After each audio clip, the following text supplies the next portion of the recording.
Reddit will probably feed us plenty of topics to talk about this coming week. So we'll have some fun with it regardless.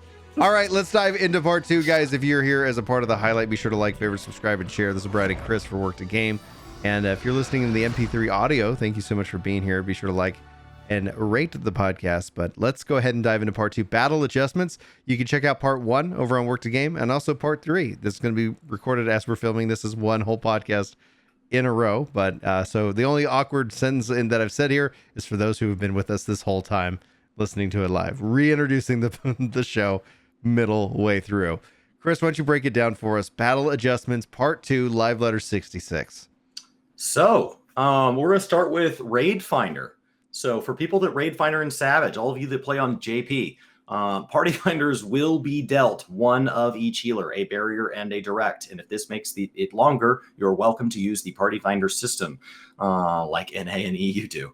The Party Finder will show the healers. They showed the UI, and it will they showed as 2 separate rows of what you do.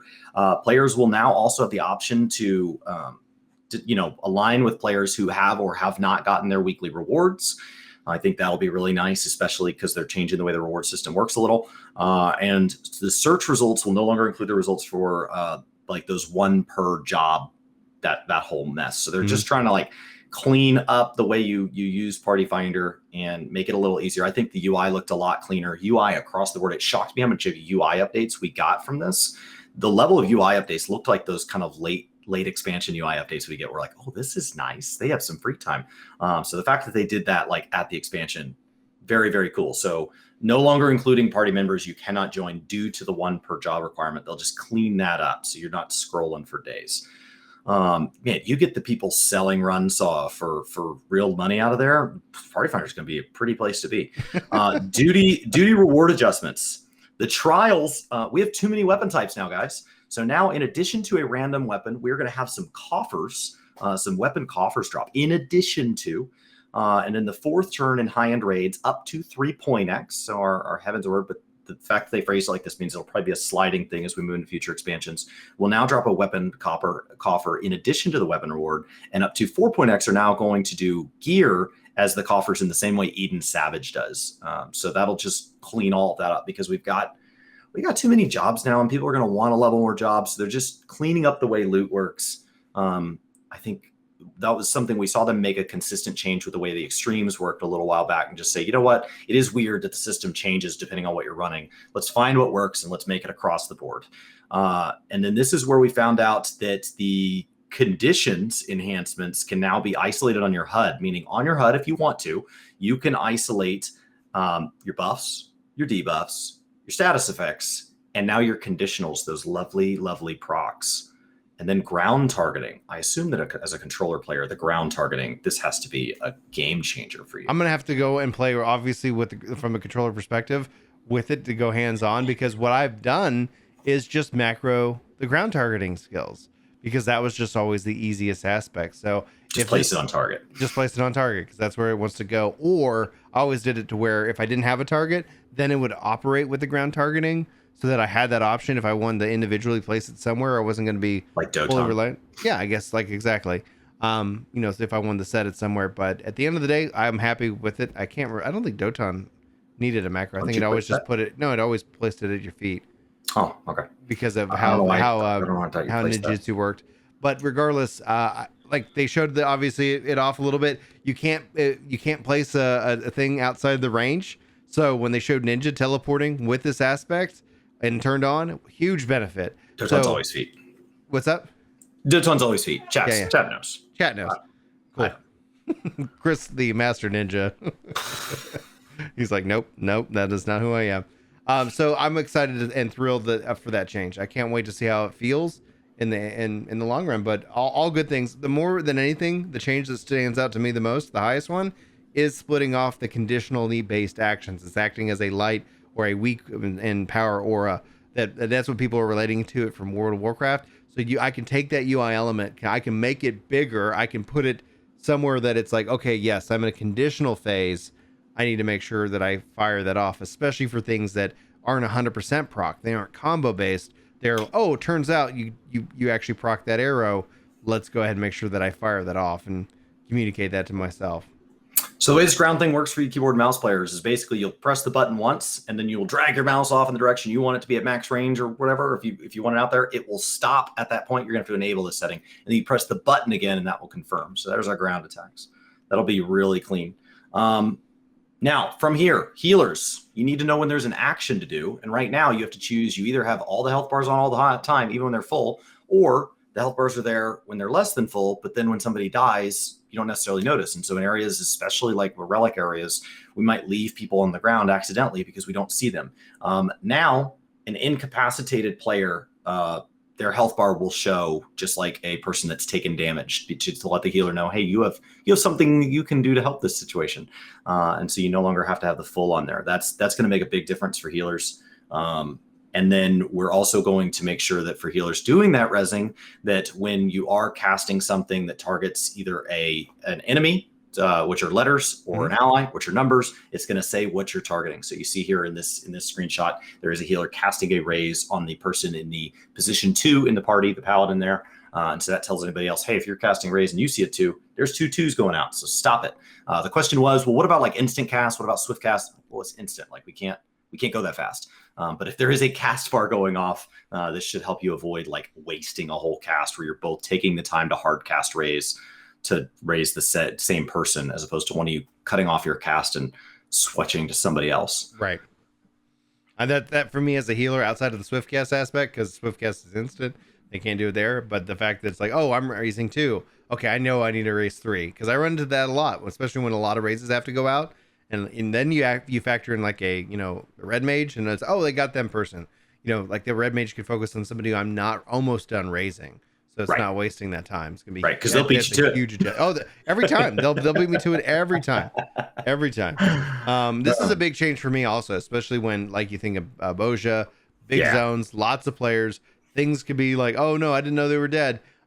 Without having to have like always on HP bar, you can now show HP bar when it's at 0, so that way if they're just lying dead, that's going to be a little bit more visibly easier for me to be able to find them and target them. Default if it's less than 100, so there's no separation for 1 to 100 for people who are like, I don't want to res people. You're going to see those now. So that's where that comes from. Absolutely. At this point, we start talking about content changes. So Unreal Trials, they are temporary content. They are where we get a fight for the duration of a patch. There will not be one from 6.0 to 6.1. We will get our first one of Endwalker theoretically with 6.1. I say theoretically because it feels a little early to just count that as done, but they stated it. Scheduled to be reintroduced. I would have been like, scheduled to be reintroduced when we get to it. They got a lot to do. And then they talk about belts. We have talked about belts a lot. Many of you already know how this works. We can sum this up super fast. Basically, you don't have to do anything to prep your belt, but let's talk about what happens, what is going away. Besides the fact that we will not have belts, which are not a cosmetic slot, so they were never holding up your pants anyway. You will no longer be able to extract materia because they will not spirit bond. So if it has 100% spirit bond, that's gone. If the belt is equipped to a slot, that's going away. So if it is equipped by a retainer, it is equipped by you, or it is in an armory space, it will be launched onto the Calamity Salvager. It will keep its materia. It will keep the person who crafted it. It will keep all that. It's storing that. They are literally going to hard code to just pull your exact belt. They're going to go put it over there. You will no longer be able to extract materia from it. So you'll want that to do that first. Obviously, there'd be no reason to buy and sell, so that'll be removed from the market board, so no ability to buy and sell them. Any leave turn-ins, even if you pre-pick up a leave to turn in belts, there will be no ability to turn in belts. The supply quests for your Grand Company, so the crafting of belts, that will not be an option anymore. Those will go away, so no need to hold on to those. And then if you have a coffer that drops belts, that will not work. But what you still will be able to do with all of these belts on the Calamity Salvager or in a retainer inventory, Chocobo Saddlebag, your bag, is you will be able to retrieve materia that's still on them. You'll be able to vendor them. You'll be able to desynthesize them. You will be able to do an expert delivery. So you can turn those in for Grand Company seals. And then you can, of course, delete them. So you can discard those on the ground if you'd like. The Eureka Speed Belt was asked about.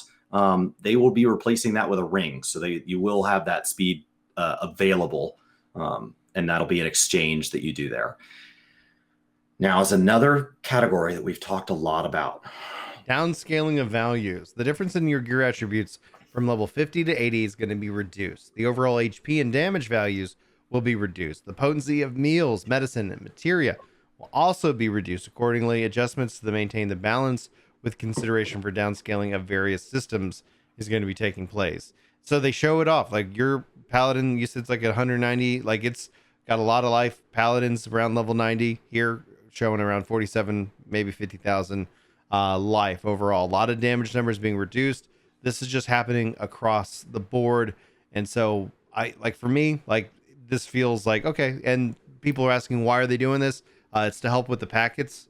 They have been having, right up on that threshold. So when they look at how to make the game last like another 10 years plus, this is something that they want to do now so that because they've been running into that threshold for the packets, just sending big numbers across for damage where it's like, okay, so they're going to cut that down. They're going to scale that down. And so just don't worry about the numbers you see on the screen as my voice cracks, because all of it's changing. The enemies are changing. They're not going to take longer to die. It's going to feel pretty good. They say about an hour into it, you're not going to even notice it anymore.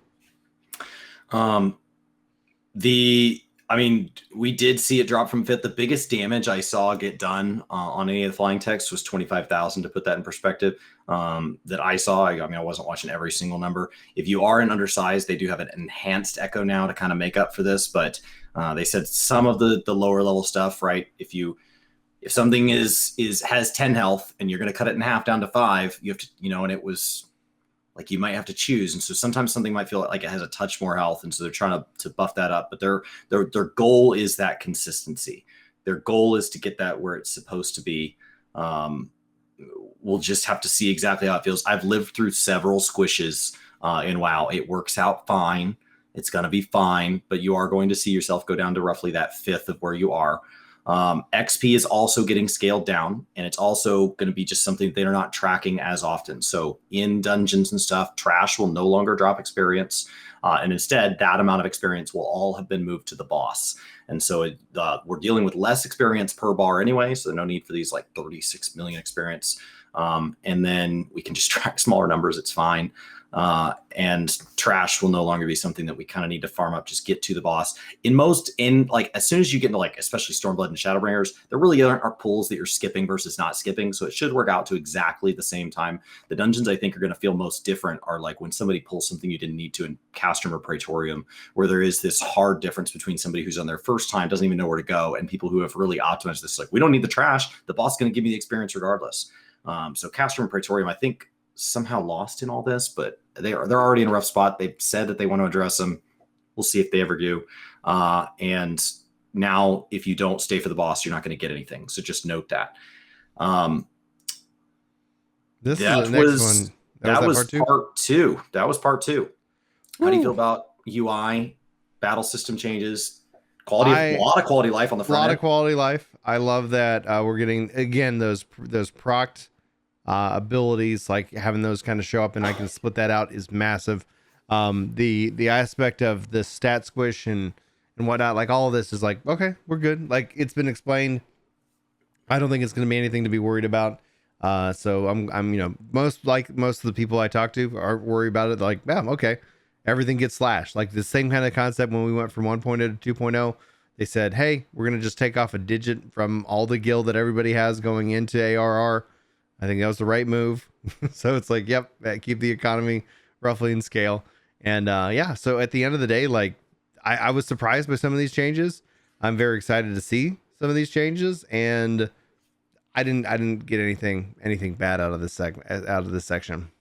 The casual offhand remark after these changes and the section after this was repeatedly, these are the things that allow us to set up for another 10 years. Yes.